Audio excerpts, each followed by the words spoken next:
Welcome to part 3 of our chicken coop build. Previously, Dan finished all of the framing and the walls for our chicken house, and he also got the roof attached. We hope you enjoy seeing where we've got to with the build in this video, and we look forward to hearing from you in the comments.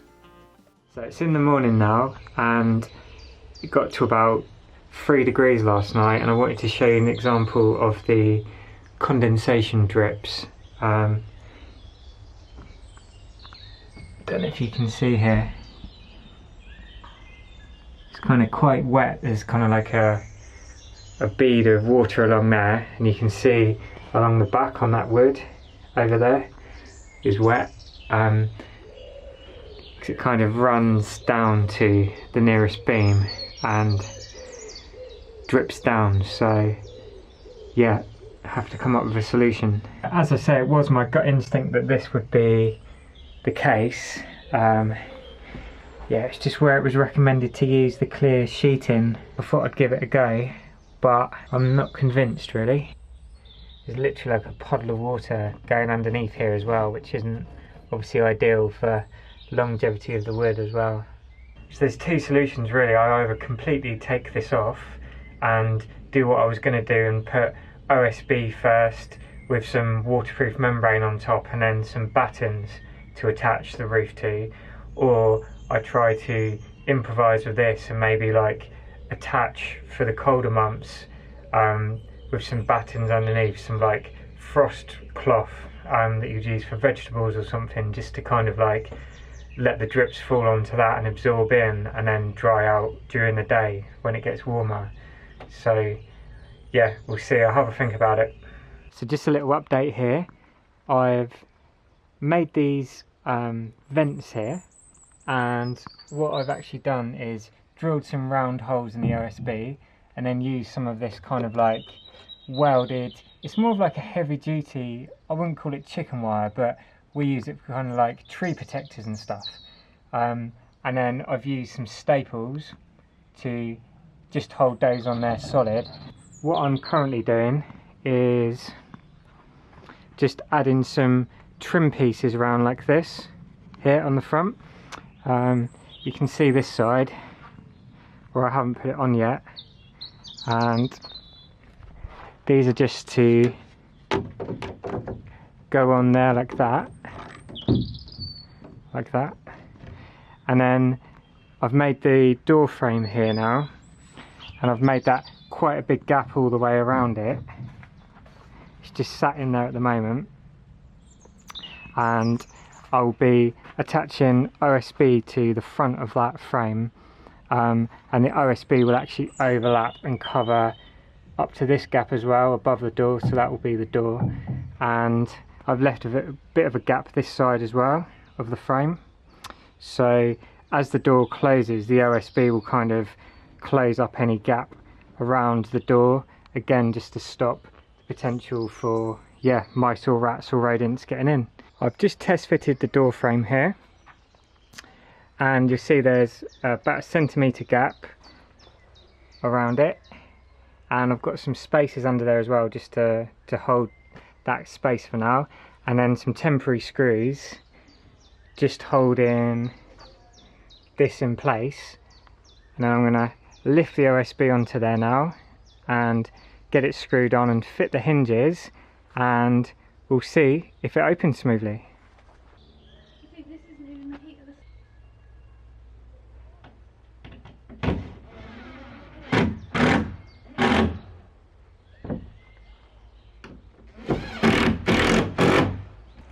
Got the hinges here. I'm not sure what these are called. They might be called owl hinges. And then I'm going to attach those sort of like fairly near the top and the bottom like that in a second, using the level to make sure they go on straight, and yeah, see how it goes.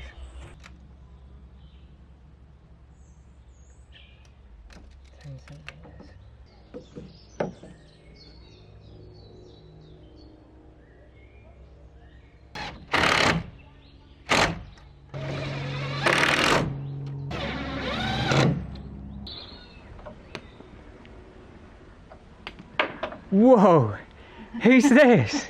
There's a chick already out. When did you hatch?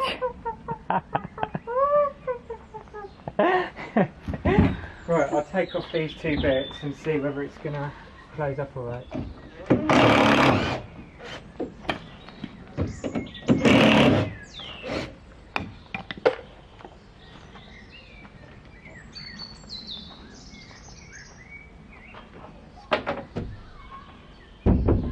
Yeah? Looks good. Do you approve, chick? Yep, all good. Bye-bye. Lay some eggs.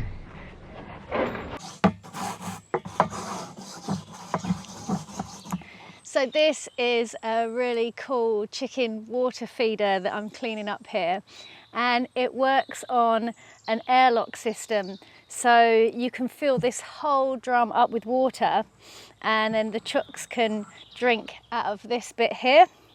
And it's actually one that I brought back from New Zealand with me that I had for my chickens out there, and I knew it would come in use again. So yeah, I'm just going to give it a good clean up.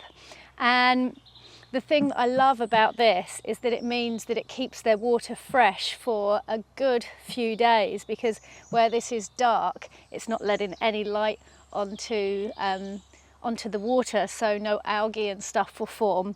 And this will keep the chickens really happy and give them enough water for a good few days, which is something that's really important that we're trying to work into this setup, is to make the systems as easy as possible so that if we're not around for a couple of days, the chooks would actually be fine. So we've just got the door on now, and I've been thinking about it all morning, and I think I'm actually going to change the roof back to what I would have naturally done, which is having the OSB up there, some membrane on top of that, waterproof membrane, and then cross battens, and then the sheets back on top of that, the roofing sheets, just to make sure that we're not getting all of that water dropping down inside for pretty much 3/4 of the year. I'll be getting those materials tomorrow, but in the meantime I'm actually now going to start off on the laying boxes. So what I now have to do for these is make some OSB pieces coming out here. I'm going to make one template which will cover all 5 of the laying boxes, and basically it's going to have what's called a rollaway on there, coming down at about a 12-degree angle, and the roof as well. And what that is apparently for is when the hens lay their eggs, if they get up or whatever, or if there is more coming in, the eggs will roll down into like another compartment and keep them safe from being damaged and that. So I'll show you my little template I'm making at the moment. So my expert drawer in here, basically this is kind of what I'm doing. This little section here is going to push into the frame, so I've got something to screw to, and then there'll be these 2 angles coming up at the top and the bottom, and then this second little bit here where the egg will roll into. This is an egg and that will have its own little hatch for opening there, and the top will have a door as well. And I don't know if you can see the markings on here, but I'm just using this tool here. You can set the angle you want, so I'm adjusting that to 12 degrees. I can't do it while holding the camera, but that's how I've got the angle anyway. You might be able to see the line on there. So I'm going to cut that one out, and then I need to make 5 more of them.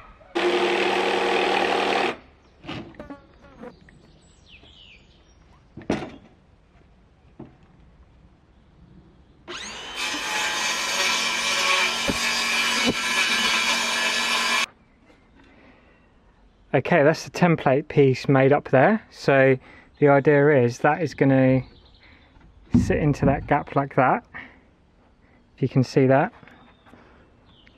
and you've got that angle coming down there that will allow the eggs to roll away if it all works.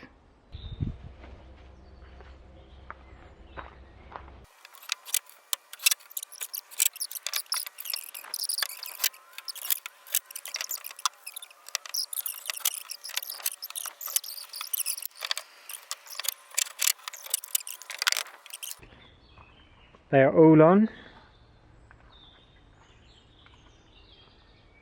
So one of the things I'm going to be doing before the chooks get here is going around this whole area and weeding out as many of the foxgloves as possible. We do have heaps of them that grow around here, particularly on this bank, which is right next to their enclosure. So yeah, I'll go around and get as many of those out as possible, and I'll keep an eye on them. I do really love seeing foxgloves, but I also really want to keep the chickens safe. Alright, it's a new day. I've just been down to get another sheet of OSB, so I'm going to take that previous roof off now and we can start again.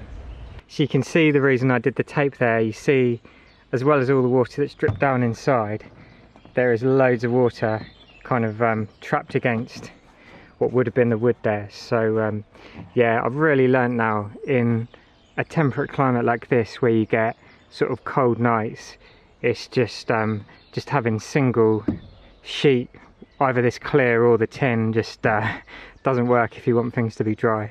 Part of the reason for using the clear sheeting was that idea that it will let more light into the overall chicken house when the sun comes up. It's pretty cool that we've found a door by a company called Chicken Guard, which operates, it's not only got a solar panel, you can set the door to open automatically on a timer, or you can have it so that it will go with daylight hours, so it will sense the light. So I'm actually going to reuse the clear sheeting as well, again, because I want as much light to come through this section here, because our door with the sensor is going to be over here. So having that clear bit of sheet on the outside will hopefully, if we put it on that setting for daylight hours, will kind of allow it to open that little bit more to give the chickens as much time in the light as possible.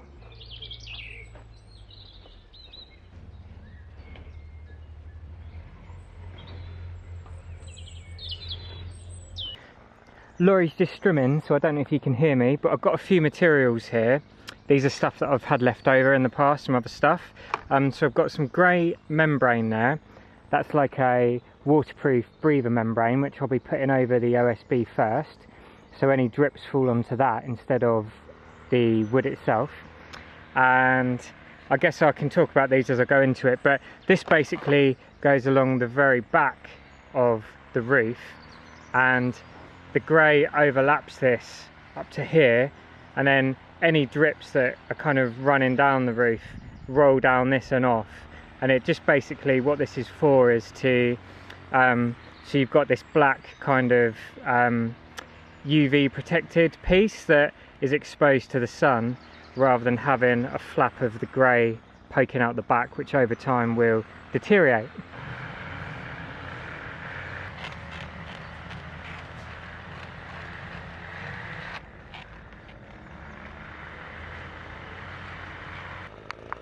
There's Laurie in there somewhere doing some strimming.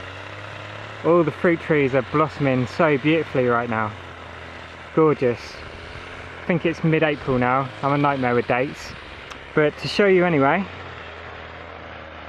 to give you the idea of how this stuff works, is this plastic drip edge stuff basically sits over the edge like that, and then gives a nice sort of overhang to drip any condensation drips away. And then I'll tack that down using some felt, roof felt kind of tacks in a second. And then this other membrane comes over the top like that, and we'll have some battens on this holding it down as well. And that just means all of that wet puddles of water in the morning are going to drop onto this, and then with the airflow, because I have some vents in here, it can just sit there and then kind of condensate away, evaporate away, and any real sort of puddles will kind of roll off the back. Ideally you'd have probably a bigger slope than this on the roof, but it's fine for this. It's just going to stop it all dripping inside. Alright, that's our first couple of strips on. What I do is just put a staple either side at the top first when I've lined them up, and then there's kind of like a tape in the middle on this join here that you kind of pull this back, peel it out and push down as you go along, and then that kind of joins in the middle there. So one more little strip to go here just to cover this bit, and it's obviously overlapping at the back, and then there's a little bit on the sides here overlapping, so if anything falls here it can just run off down there. Okay, so our breather membrane is on here, the waterproof membrane, and then I've got 3 bits of batten I've cut, one going along either edge of the roof, one will be going through the middle, and then I've cut some of this vent strip here to the width of the roof, stapled it along, and I'll probably just go along with a bead of silicone and just kind of like push it in there as well, just to really hold that down. And what that is for is, you can see now we have our battens here. When we have our horizontal battens going across the other way to put the roof back onto, that's obviously going to leave this kind of like inch void in here, like a big gap. So the idea is this then folds up and then attach that to those horizontal beams, which closes in this gap for kind of insects and mice and stuff, and most importantly it still lets good airflow right along the surface of this membrane to dry up all of that water that's going to be sitting on there every morning. If I completely close this in and let no air into this, then this is just going to build up with water, and then all this is going to go manky and mouldy, so as much airflow through there is good. Alright, so that's done. So now when we have our horizontal pieces on here for the roof to attach to, you can see, bear with me a sec, they will come and fold up like that, closing that gap off. But now we have the issue of, obviously, where I've raised this, we now have this gap here where the roof was initially sitting on here. So I've measured this, and I've just got to cut some spacer pieces to go in there just to pack those gaps out now. And to do that I've got a 4x2 of the same piece of wood I've been using, the hardwood, and I'm going to set the fence on my circular saw here. You can adjust it with this and then run down and cut a couple of strips off the width I need.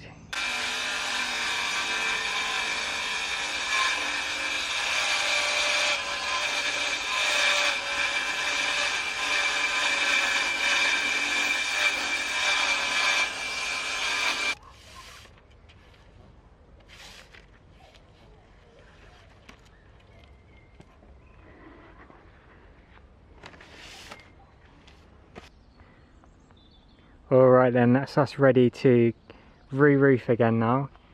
I've got the new horizontal beams on, tape on top, and I've stapled those, that vent mesh there. So you can see that it's sealed along the sides with these battens, but the gaps either end now are closed off to, you know, wasps and all that kind of thing, mice, rats. And I'll show you around the back as well. So from underneath at the back here, you can see we've got that drip seal hanging down, then our grey membrane here on top of it, so anything running down out of here is going to come down over that surface, and then this end is sealed off with the mesh as well.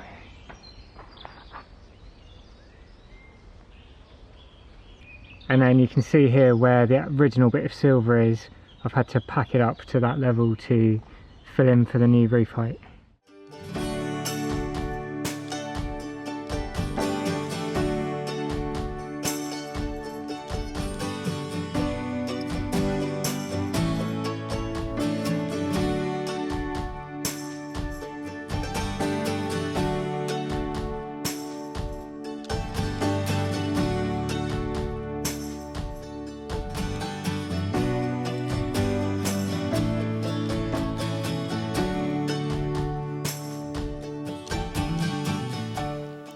Now with the roof back on to a standard that we are really happy with, Dan could turn his attention back to finishing off the Rollaway egg laying boxes, which we'll be sharing more of in our next video, and we hope to see you there.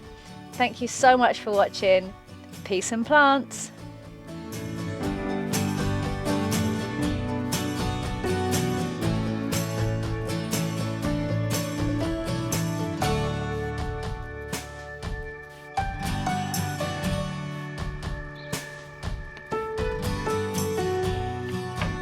Whoa! Who's this? Is a chick already out? When did you hatch?